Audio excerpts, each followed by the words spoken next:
Hey guys, I got something bit different for you today.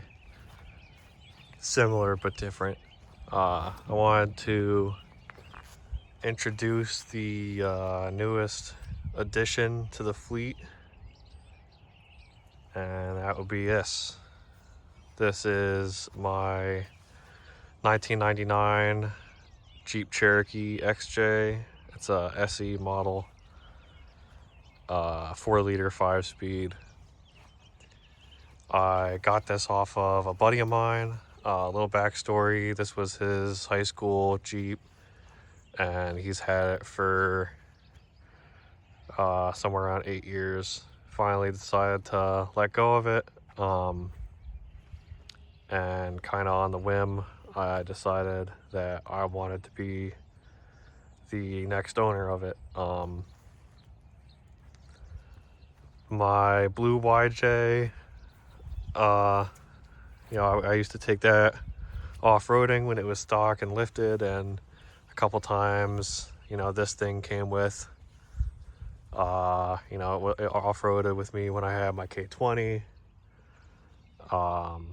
And back in the old days when I had my Bronco, this was actually the first vehicle that I ever actually went off-roading in. And my buddy is the one who taught me kind of the rough ins and outs of off-roading. So this is a somewhat sentimental vehicle to me. And I decided that I wanted to take a stab at being the next owner, kind of refurbishing it a little bit.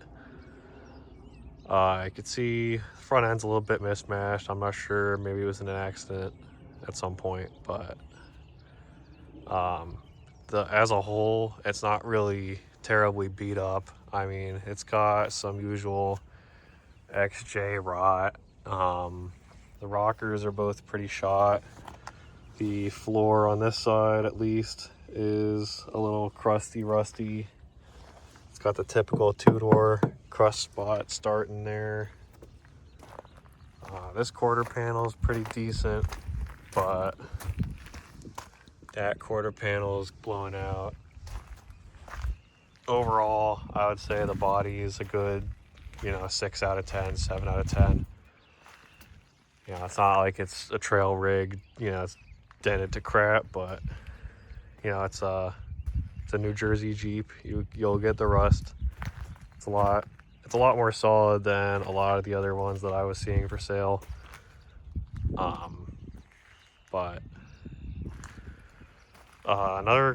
some other cool little details about it. It's got custom front and rear bumpers that are aluminum. You could see all of the black on it is pretty faded. It's been sitting a little bit, not getting used that much over the past couple years. It went from being my buddy's main vehicle to kind of like a secondary vehicle, and just kind of fell by the wayside. It's got these bushwhacker flares on it, which are decent, but I think one of them is starting to crack up.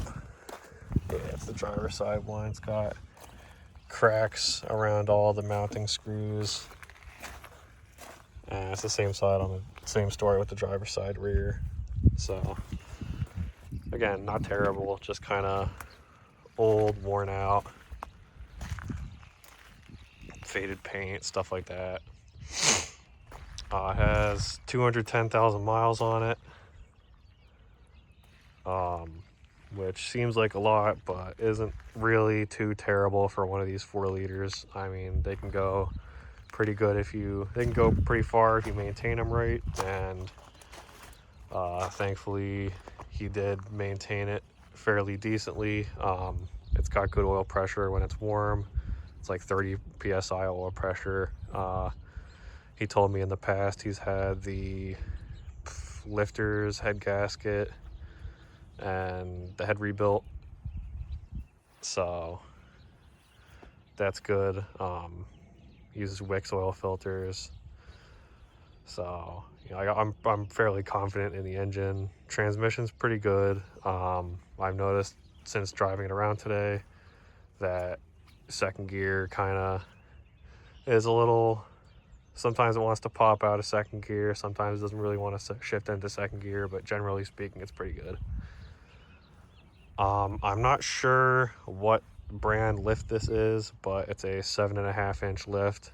It's on 35-inch Mickey Thompsons. Unfortunately, the front tires are, that side is just about bald. The driver's side is a little bit better. Back, you know, a few years ago, last time I saw it and rode around in it, it was real squirrely, you know, driving all over the road. That's where the, you know, uneven tire wear comes from. You know, the fronts are both a lot more worn than the backs, unfortunately. And the bigger disappointment with that is they don't make these tires anymore. You can get ones that are similar, but I don't think Mickey Thompson makes them anymore, so I would have two mismatched tires on the front. So I'm gonna have to save up for a set of tires, but for now these will do. I'm not taking it on the highway or anything, but yeah, 7.5-inch lift, 35s. It has a Dana 30 front axle, 1-ton steering with Heim joints. It's got those axle shaft seal things that I got at home, and that knuckle had gear oil on the bottom. Power washed it, I greased up the seal things, and from what I could tell, it's not leaking more. So I think eventually I'm going to have to do inner axle seals, which will involve taking the carrier out. But for now, I should be okay, luckily, because that's a huge job. It's got disconnectable, quick disconnects on the sway bars. Not really a whole lot else to point out up here. So go to the back. See the rear bumper. It's got a nice thick skid plate on the gas tank, aftermarket shackles,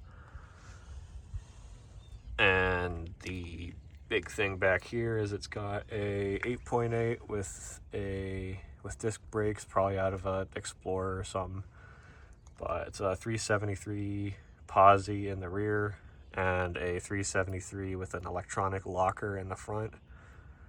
That was really a big thing that drew me to this, is the fact that, you know, the axles, I have paperwork on them. They were gone through a couple years ago, rebuilt everything.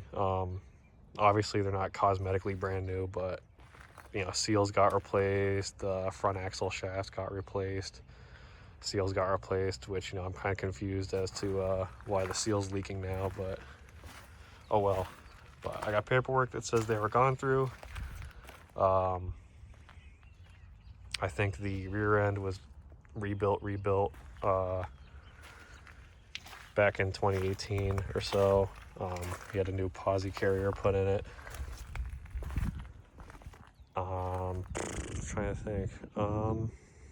It's got this little whammy on the quarter panel from when it got backed into by another vehicle, unfortunately, but again, not a huge deal considering the condition of the rest of the car. Moving inside, you can see, since it's a base model, it gets power windows but no power locks or windows, which I actually prefer. Other thing is it's got incredibly dark tint that I like. But yeah, you see 5-speed, part-time 4-wheel drive. It does have AC, don't know if it works. It's got these aftermarket rugged ridge seats that I'm looking to get rid of because the bolstering is a little too aggressive on the bottom, unfortunately. Otherwise I keep them. I like this style of seat in general. It's just that this is just way too, it hugs my thighs and I'm super skinny, so anybody wider than me, it's pretty uncomfortable. I will pop the hood and show you guys under the hood.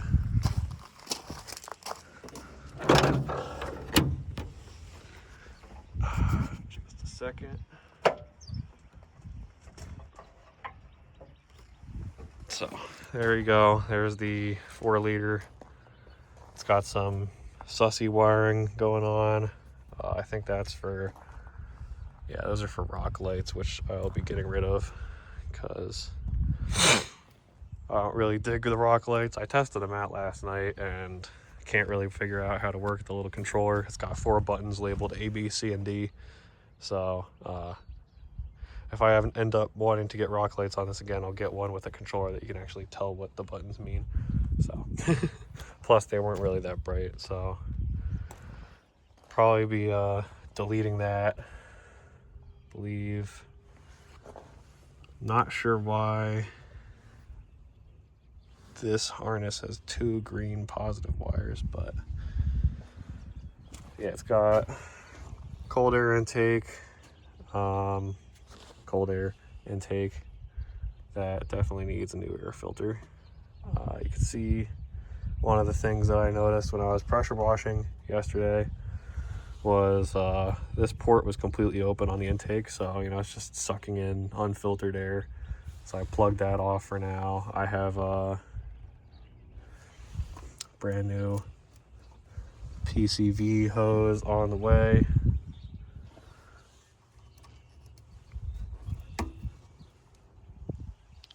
It's got very, very crusty paint on this valve cover that I'll have to address that at some point. Again, the cosmetics on the engine bay aren't really my priority right now. It's kind of just getting it dailyable, or at least reliable, to go putt around on the trails. Guess I'll come to the back here. One thing I did notice is this rear wiper arm.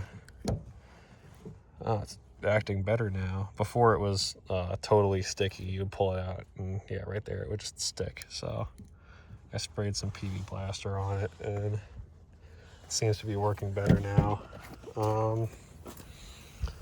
Come back here. Hatch struts hold the hatch up. Very nice. Came with this Fox steering stabilizer, so I'm going to be attempting to put that on at some point. He said that he tried to get a shop to put it on and they said that they were missing some sort of bracket, but I don't believe that. I don't think that they really needed a bracket. I think they just didn't really understand what was going on, because when you look at this one, you can see it's got no metal collar in there, so that would go on the post that would attach to the steering arm, and then this would go into the connection on the axle. But you can see the one that's on there is the opposite of that, so they probably thought maybe it's supposed to go like this, but in reality it goes like that. So I'm gonna try. I don't see why these 2 bushings would be different sizes, but I'm gonna see at some point, take that one off and see if I can put this on.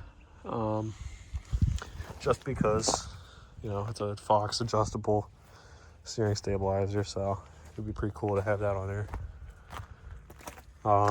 Another big thing, it's got onboard air, so that's also pretty sick. No spare tire, obviously, because I mean you can't fit a 35 in there. Rear seat, stock rear seat.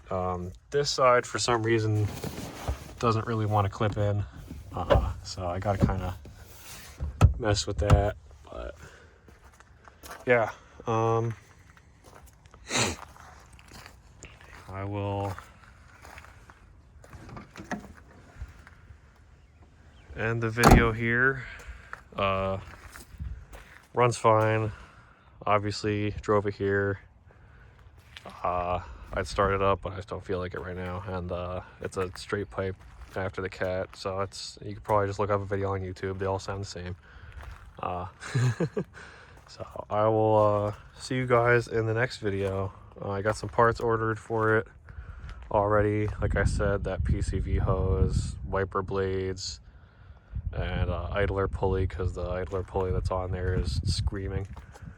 So yeah, that'll be it for this one, guys. I will see you in the next video.